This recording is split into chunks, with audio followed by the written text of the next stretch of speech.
E aí galera, salve salve! Então, semana passada, né, na última aula, nós vimos sobre o tema 5, né, o nazismo. Obviamente, em sala de aula, a gente trabalharia mais aulas sobre isso, a gente teria mais coisas para a gente estudar sobre o nazismo, porém, né, nessa nova realidade que a gente tem vivido das aulas online, tem um lema, né, que menos é mais, então a gente tem que seguir um pouco por ele aí. Então eu passei o esquema básico de nazismo para vocês, né? Quem tiver interesse, é claro que eu posso dar outras indicações também de documentários, livros, filmes, enfim. É um tema bastante vasto, né? Que tem muita coisa para ser estudada, então tem essa possibilidade. Mas, dando continuidade, a gente vai estudar hoje, né? Vai verificar essa semana sobre o tema 6, que é a Guerra Civil Espanhola. Então, vamos começar a entender, né? Primeiro, o termo guerra civil, né? Talvez alguns, né, algumas de vocês não possam não ter a ideia exata do que significa, mas é um conflito que não envolve somente forças militares, né? Porque a gente tem as duas partes da sociedade, os militares e os civis.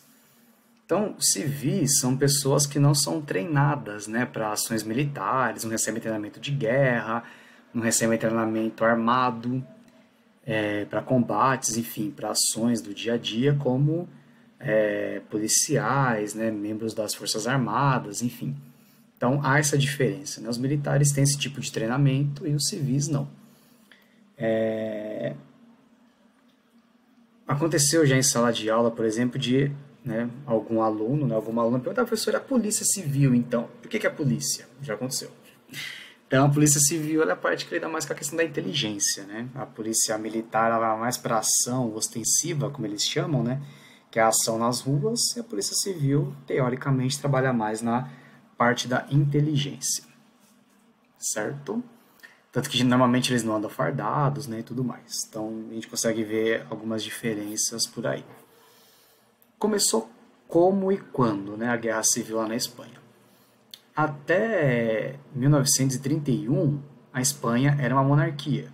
E assim era desde o século XI, né, quando aquele Estado absolutista ali, né, começou a se formar na Espanha, e se formou de fato no século XV, né, então, e recebeu o nome de Espanha, a Espanha era uma monarquia. Então, quer dizer, foram quase 1000 anos aí de monarquia. E de 500 anos ininterruptos da Espanha como país, como está dizendo aqui. Então, a população começou um movimento, porque percebeu que a monarquia já não era mais a melhor forma de governo ali para os espanhóis, e eles consideravam que tinha que ser destituído, né? A monarquia ali tinha que ser retirada do poder. E aí foi o que aconteceu. Durante algum tempo ainda ficou, né, um governo provisório até que as eleições ocorressem aqui em 1934, as primeiras. Mas a gente tem que lembrar de uma questão, né? Naquele momento ali, a partir da década de 1920, quando as ideias de esquerda se solidificaram ali, né, entraram em prática de fato na União Soviética. Claro que elas existiam antes, mas a ascensão aí da União Soviética, né, fez com que as ideias de esquerda crescessem muito e ganhassem milhões de adeptos em todas as partes do mundo. E o que aconteceu? Tinha uma polarização ali, né, uma disputa muito forte entre esquerda e direita. Vários países do mundo, na Espanha também. A Espanha não foi a regra, muito pelo contrário. Então, a gente tinha essa briga aí, né, entre a extrema-direita, principalmente dentro da direita, com o nazismo e o fascismo, né, já que eles já estavam o fascismo já era poder na Itália, né, e o nazismo estava crescendo na Alemanha para chegar no poder em 33, mas já tinha os seus adeptos ali na Espanha também, né. Então, eles tinham muita influência na sociedade espanhola também, assim como em várias partes do mundo, aqui no Brasil inclusive, E as primeiras eleições na Espanha, da história da Espanha, aconteceram em 1934 e 1936. E como era uma monarquia antes, obviamente não tinha eleição, né? Ninguém elege um rei. É hereditário, como vocês já sabem. Então, o que acontece? Essa polarização toda entre a esquerda e a direita fez com que se formassem dois grupos lá na Espanha.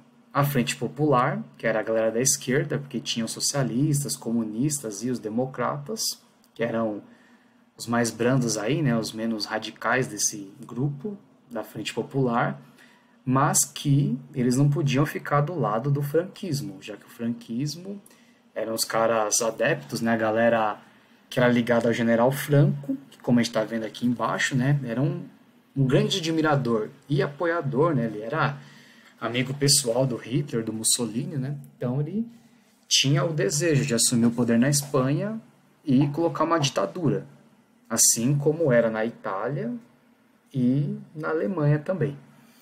Então, claro que adaptada à realidade da Espanha.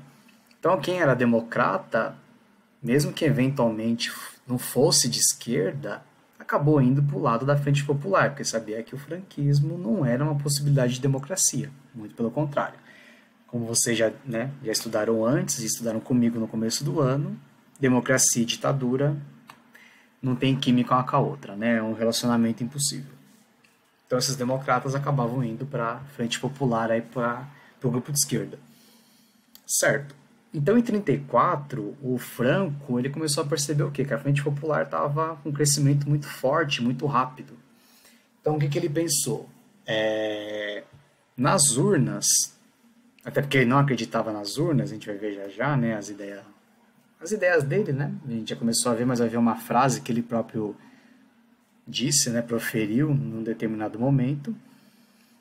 Foi para a parte militar mesmo da coisa. Então ele organizou as tropas do exército, né, já que ele tinha bastante influência no exército, sendo general, que é uma das... o general é a patente mais alta, né, do exército, é o posto mais alto. E aí, quer dizer, ele organizou, né, várias tropas do exército espanhol, unificou essas tropas todas e começou a agir.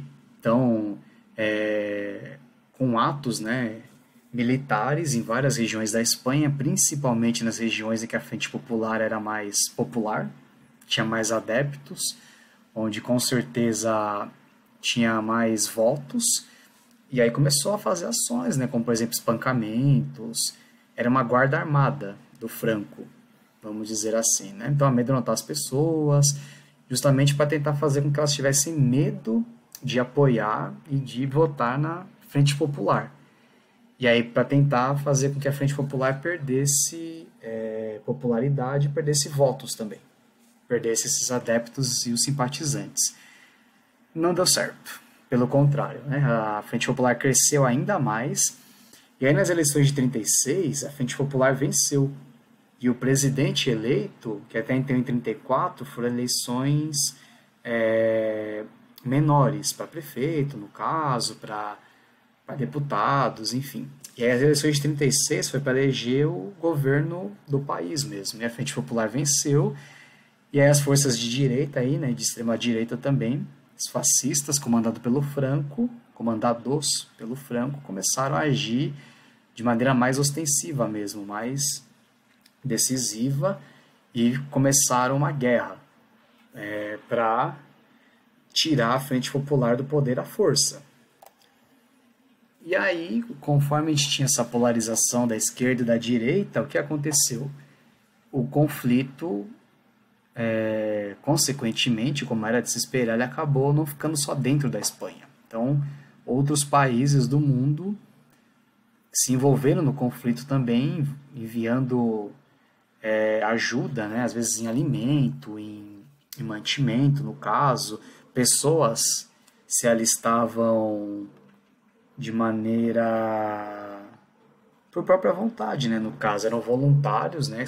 Se alistavam voluntariamente nas forças da Frente Popular contra as tropas de extrema-direita fascistas do Franco. A União Soviética também começou a ajudar, né? Já que para ela era interessante ter um governo de esquerda na Espanha. E o Franco, né, as tropas do Franco principalmente receberam apoio da Itália fascista, mas a Itália tinha um exército, né, uma condição militar muito fraca, né, muito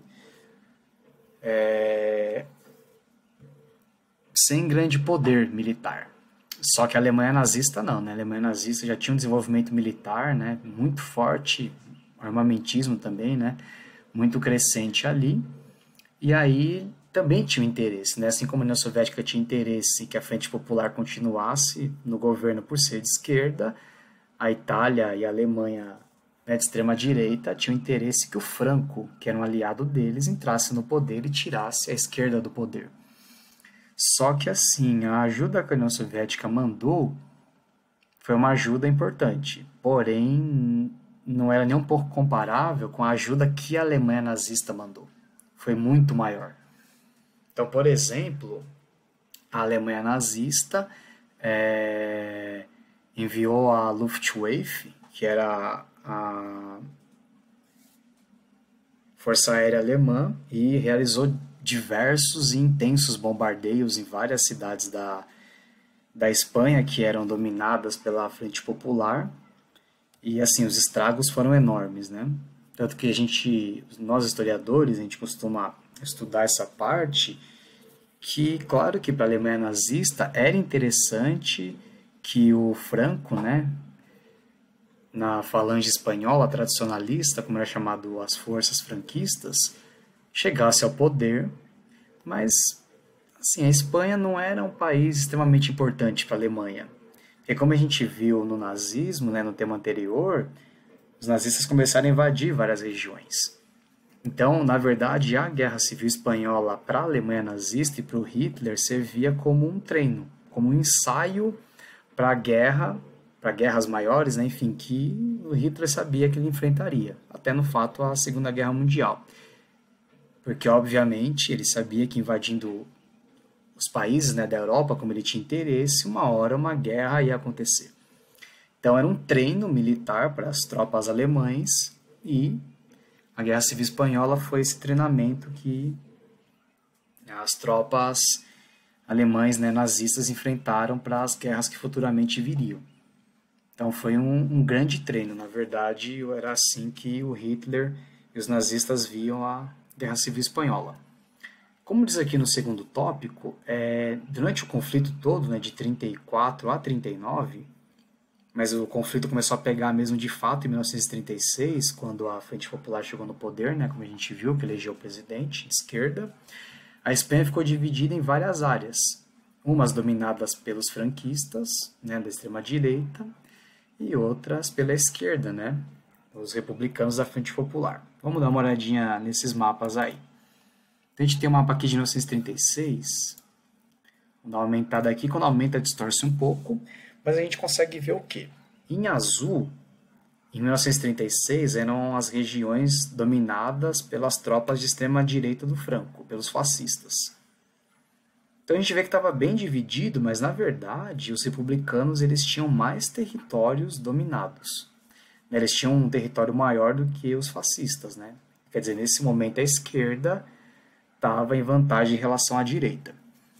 E aqui na parte verde eram regiões dominadas pelos republicanos, né, pela Frente Popular, que os fascistas, os franquistas, tinham acabado de dominar. Então aqui é 1936, ok.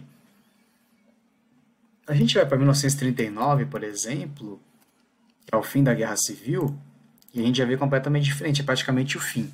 Então a gente consegue ver o quê? Aqui, como está dizendo no mapa, né, em espanhol, em março de 39, que uns 80% da Espanha já eram dos franquistas, né, dos fascistas, e a galera, os republicanos da Frente Popular, né, da esquerda espanhola, tinham pouquíssimas regiões, dentre elas a capital Madrid ainda. Então tinham regiões importantes, porém os fascistas, franquistas já tinham dominado grande parte.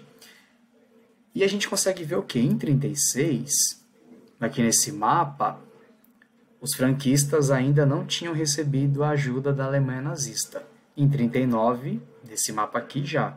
Então a gente consegue perceber o quê?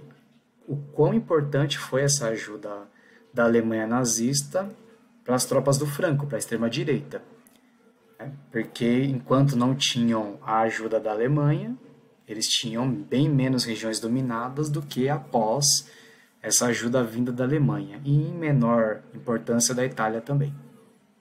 Certo? Então a gente consegue ver aqui, tanto que a região de Madrid, né, a capital, a gente tinha vários lemas que eles usavam, e eu vou trazer aqui para vocês as consequências do conflito já já, mas tem duas frases, né? Uma do Franco, a de cima, e uma dos republicanos da Frente Popular.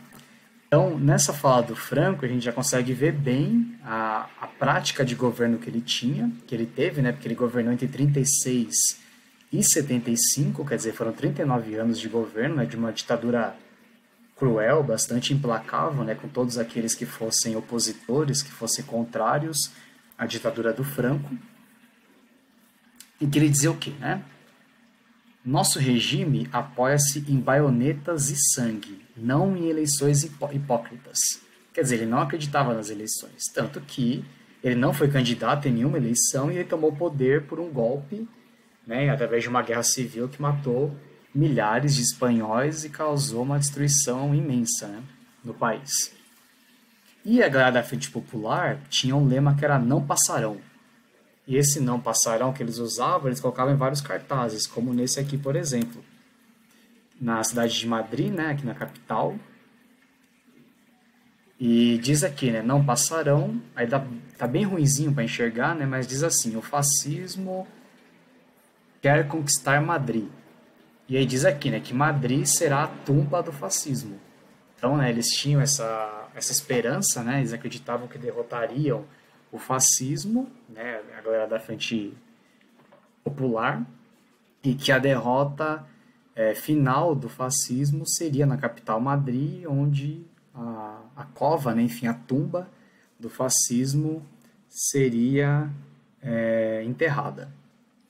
Infelizmente, né, no meu ponto de vista, e para a grande parte dos espanhóis isso não aconteceu, porque os franquistas venceram. E aí, entre as consequências, né, do conflito, passando já, quer dizer, foram 400 mil mortos, aproximadamente, um país que a população naquele momento não era tão grande, cerca de 15 a 20 milhões de pessoas. Então, foi um número bem considerável numa guerra travada dentro do país, né? Não foi nenhuma guerra contra uma potência militar estrangeira. Claro que a potência militar estrangeira foi a Alemanha nazista, mas, né, teve um número de mortos bastante alto. A gente tem aqui a destruição de cerca de 500 mil prédios também, então gastou-se muito dinheiro depois para reconstruir isso tudo, sendo que nem tudo foi reconstruído. Um dado aqui até interessante, né, que aproximadamente metade do gado total do país foi perdido, que é uma forma de alimentação. Então, quer dizer, e também de receita para o país, perdeu-se, né, metade dessa quantidade de gado da Espanha toda. Teve uma forte crise econômica que durou todo o governo do Franco, praticamente, né? Ele governou durante 39 anos, como a gente viu, então em 30 anos, né, desses 39, o país viveu em crise econômica, porque o fascismo na Espanha não teve preocupação com a população em si, né? Ele se preocupava em manter-se no poder. Então não era um governo, né, que atendia às necessidades e os desejos do povo, muito pelo contrário. Como era uma ditadura, a repressão era muito forte, então qualquer pessoa que reivindicasse, que protestasse, lutasse por algo que fosse contra aquilo que o governo do Franco acreditava, a gente já viu como as ditaduras funcionam, né? As torturas, as mortes, os sequestros e por aí vai, né? Repressão fortíssima. Então, essa ditadura militar rígida e repressiva, né, que o Franco estabeleceu a partir de 1939, com a vitória na Guerra Civil. E aí a gente tem esse isolamento da região da Catalunha e o crescimento da rivalidade entre a Catalunha e o restante da Espanha. Inclusive, 2 anos atrás, né, em 2018, vocês Possivelmente devem ter acompanhado que houve uma tentativa de um plebiscito para se votar a independência da Catalunha do restante da Espanha. Então a gente consegue verificar essa questão que começou com a Guerra Civil Espanhola. Né? Tanto que a Catalunha, por exemplo, tem um idioma diferente que é o catalão, eles não falam espanhol. A gente pode ver os nomes em Barcelona, por exemplo, e nas outras regiões da Catalunha, que Barcelona, né, a principal cidade lá da Catalunha, os nomes são diferentes por conta do idioma diferente, os hábitos são diferentes. Então, é como se fosse um país dentro da Espanha. E isso, com a ditadura do Franco, aumentou ainda mais. Por a Catalunha ser uma região em que a Frente Popular era muito forte. Ela, né, tinha outras regiões da Espanha, né, em que ela era forte, mas na Catalunha, principalmente em Barcelona, era a região onde ela era mais forte. Então, essa rivalidade toda aumentou ainda mais a partir do momento que o Franco chegou ao poder. Tanto que tem uma série de questões até hoje mal resolvidas, né? Tem uma outra região, o País Basco também, que foi duramente reprimido, né, nessa ditadura do Franco. Então não foi só a Catalunha, várias outras regiões, aliás, dentro da Espanha, até hoje tem algum desejo de independência em relação à Espanha por conta disso, por não se enxergarem como espanhóis. E o Franco, né, a ditadura franquista lá na Espanha, nesses 36 anos de governo, contribuiu muito para isso, para essas divisões dentro da Espanha. Né? E aqui a gente consegue ver, no caso, o quadro que chama Guernica, de um artista bastante famoso, né? Talvez vocês já tenham ouvido falar, o Pablo Picasso. E Guernica era uma cidade, né? É uma cidade da Espanha, dentro do País Basco, que eu comecei a comentar com vocês. Vamos dar uma localizadinha aqui no País Basco. Essa região aqui, onde tem essa cidade de Bilbao, Guernica é bem próxima a Bilbao. É uma região, como eu falei, que tenta, até hoje em dia menos, mas que tenta independência em relação à Espanha de alguma forma ainda. E Barcelona está aqui na Catalunha, né? Toda essa região aqui é a Catalunha, aqui em cima. E Guernica, por ser uma cidade dentro do País Basco, que tinha muita contrariedade, até um certo ódio em relação ao Franco, o Franco escolheu essa cidade para ser bombardeada pela Força Aérea Alemã. Então os alemães meio que consultaram o Franco e disseram, bem, a gente tem um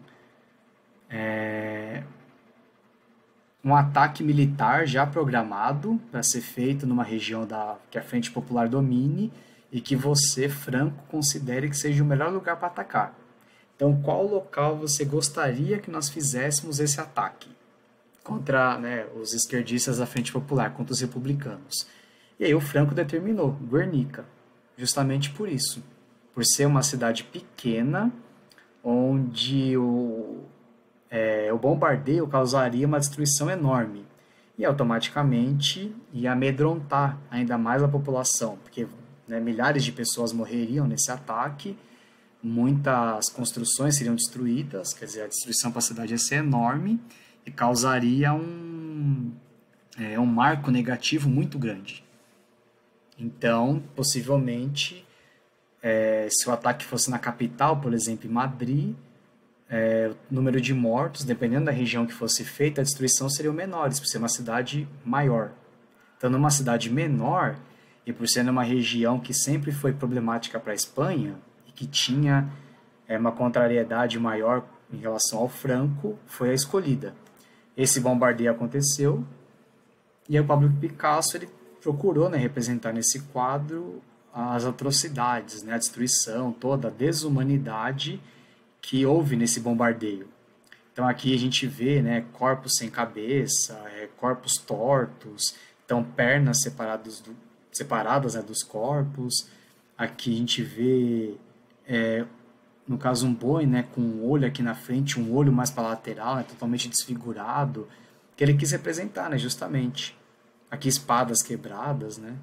Então o sofrimento todo no rosto das pessoas, dos animais também, justamente para isso, para mostrar o quão cruel foi esse bombardeio contra Guernica. Sendo que a guerra já estava muito pendente para o lado da extrema-direita, né, dos fascistas liderados pelo Franco.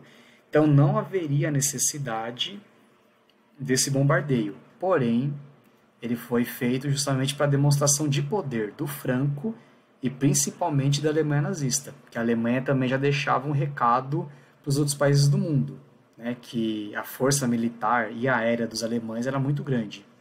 Então, serviu mais como demonstração de força e para amedrontar, né, os outros países, na ideia dos alemães e as pessoas que não fossem a favor do Franco dentro da Espanha. Certo? Então, infelizmente, essas foram as consequências que ocorreram da Guerra Civil Espanhola e já foi, né, como eu disse, um ensaio do exército alemão para a Segunda Guerra Mundial, que será o próximo tema que a gente vai estudar. Certo? Então, fiquem e cuidem-se bem. A gente chega ao final dessa aula e até a próxima, galera. Valeu!